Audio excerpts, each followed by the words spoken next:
Hi everybody. In this video I'm going to talk to you about materials from Espresso English, and I kind of rave about espresso, but these are great materials. These are the kind of materials I wish I had created myself. They're the brainchild of an American woman named Shayna Oliveira, and really good materials.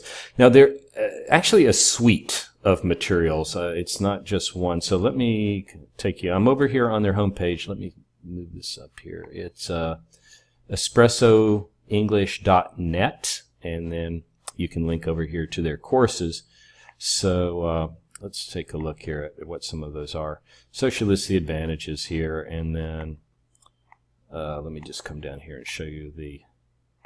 Okay, so there's a vocabulary builder course. There are actually two parts to that: speaking course, listening, pronunciation, speaking business. So you get like vocabulary related specific to business.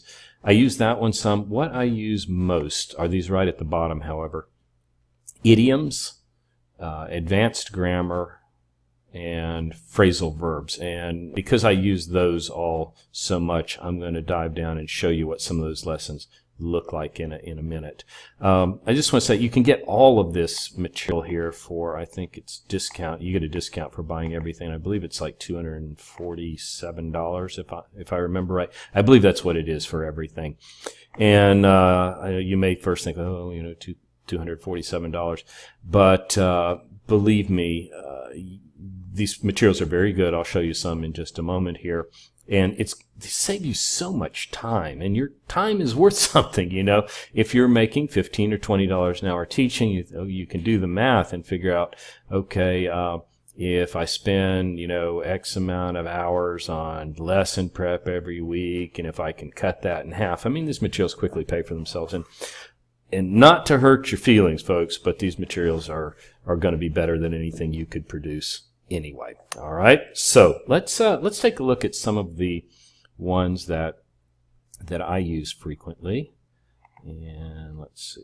I think I've already got these open over here. Okay, so I use idioms and phrasal verbs and advanced grammar. Well, heck, let's start with grammar first. Okay, so this lesson is one of the lessons about prepositions, and prepositions, by the way, are kind of a bugbear for even advanced students.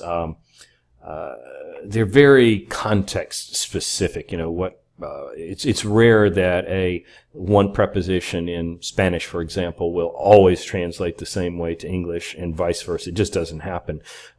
Which preposition you use is very context specific. So Shayna has produced a few lessons here which deal with prepositions, and very useful, again, even for your most advanced students. So she talks here in this lesson about prepositions of position and movement, and you can see she organizes things in pieces, right, sections, and she has diagrams throughout to illustrate, like, how would you explain the difference across and along. Okay, so she uses railroad tracks here and says, okay, that's along and this is across. Very good materials.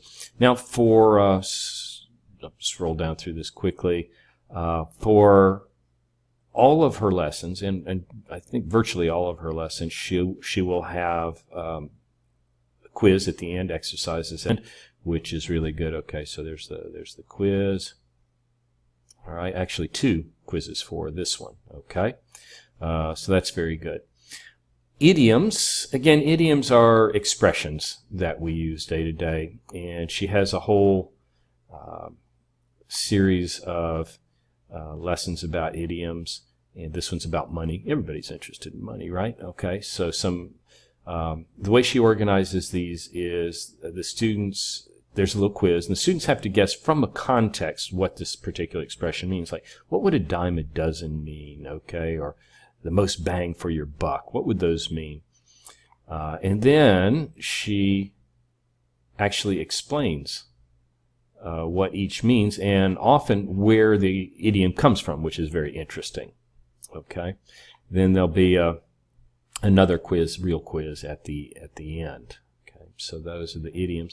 Then phrasal verb lessons. Now, phrasal verbs, again, are verbs which are composed of 2 or 3 words working together. For example, although we could say enter in English, more often we'll say go in. Go in is a phrasal verb, as is get on, get off, get into, get out of, take off, take in, take up. Okay, those are all examples of phrasal verbs, and they can be maddening for students to learn. I mean, a lot of students are very interested in them, and they want to sound more like a native speaker, and they want to learn those, but they're very challenging to learn. You change a preposition, and you completely change the meaning of the phrasal verb. So anyway, there's a whole series of these, and Shana organizes them by topics. For example, this one is health and sports. So this is probably an easier way to learn them than, let's say, trying to memorize all of the phrasal verbs that use take, or all of the phrasal verbs that use get. This is a more natural way in which to learn phrasal verbs. So these lessons are organized in dialogues, much the same as Speak English Like an American. If you watch my little video about that material, the phrasal verb lessons are organized in much the same way. So you have a dialogue here, and the phrasal verbs are in bold. So you'd have like don't feel up to something, stuff nose, a try out, working out, take up a sport, warm up, and so on. So these are vocabulary that are related to phrasal verb, to exercise. And then she gives an explanation of what each of those means, and then there's a summary chart that defines, like a glossary which defines, and then a quiz. Okay, and these materials are all good. They're fun. How long do they take? In general, I mean, just as a rule of thumb, maybe 30 minutes. Obviously, it's going to depend on the particular lesson, on how difficult it is for the student, how many questions the student has.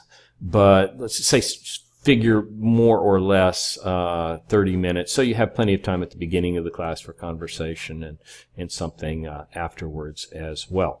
Let's dive in. I'm going to take you into my Finder here just to show you some more of the materials. Okay, so there's advanced grammar, and let me show you what that's composed of.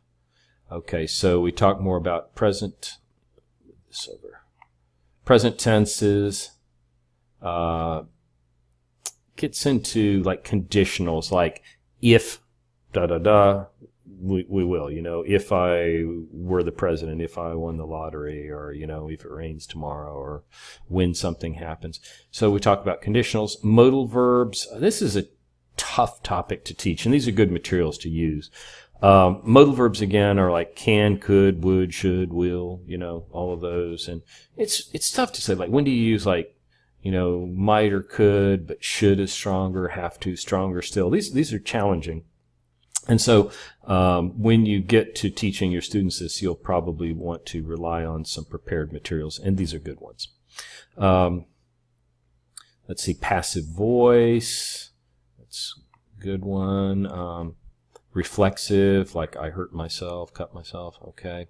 And so on and so on. Prepositions, there's a group of lessons about prepositions, which we talked about. Connecting words, part 1 and part 2. Those are like but, however, therefore, thus, nevertheless, things like that.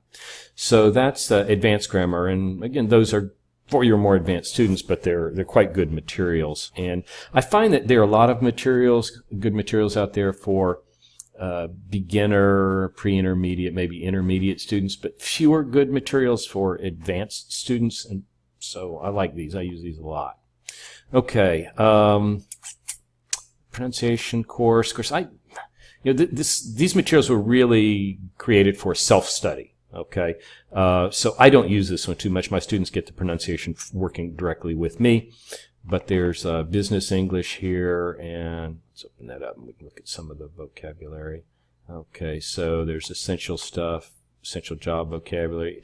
English for interviews, that's good. Now you could do this with a student who is planning to do an interview in English, or English for meetings, money and finance, lots of good topics here. So it's specific vocabulary related to business. And then the idioms, we looked at one lesson a minute ago. I think it was one about money. But they're idioms that relate to food. Walking on eggshells is one I remember. Idioms about the body, to wear your heart on your sleeve, money, animals, time, color, etc. So it's kind of fun. These are fun lessons. And then the phrasal verbs. So again, she presents these in situations, in context. So we have social situations around the house. We looked at health and sport. Computers, that would be a popular one, and so forth. Okay, and let's see what else we have. Then, I didn't talk about the vocabulary level 1 and 2, but these are just vocabulary builders. Again, presented in kind of in a context, in groups, related groups. And in vocabulary 2, I like the level 2. She has some lessons about root words, prefixes, and suffixes, which are really, really good. They're valuable lessons for students. And I find a lot of my students have just never studied affixes, prefixes, and suffixes. They just never have. And by studying those, that really helps them a lot. It helps them to expand their vocabulary and also to select not the approximate form of the word, but the correct form of the word. And that's very helpful to them. Okay, so vocabulary, you have vocabulary about money again, clothes, shopping, food and drink. Everybody's interested in that, restaurants, and so forth. So these are very helpful because students can learn in a context. And let's say they were going to travel, well, you could talk specifically about situations that they might encounter, and they can pick up the vocabulary that they need for that. And vocabulary 2, again, is just much the same, but as I mentioned, there are also some lessons that relate, for example, to learning prefixes and suffixes and more advanced, complicated topics. For example, talking about philosophy in the world, things like that. And there are root words, prefixes, and 2 lessons about suffixes. Really very, very good. So that's a look at Espresso English. And just one final thing. You can get this one for free. 100 Common Errors in English. It's just that. It's kind of random list in no particular order of 100 most common errors that students make in English, learners make in English. And I use this as a filler in a lot of my classes. I've sent it out to all of my students. It's a free material. I share it with all of my students. And then if we have 5 or 10 minutes left at the end of class, let's open our list and let's see what's next, And they like that. There are a lot of little valuable mini bite-sized lessons in that. And you can get that for free on the EspressoEnglish.net site and kind of check out our materials. But anyway, when you can, it's worth making the investment, I think. I mean, these are really first-class materials, and will save you a lot of time. As you can see, you get a lot here. So you start working on a series, and it's something that can take you weeks or months to go through. So quite worthwhile. All right, enough for now.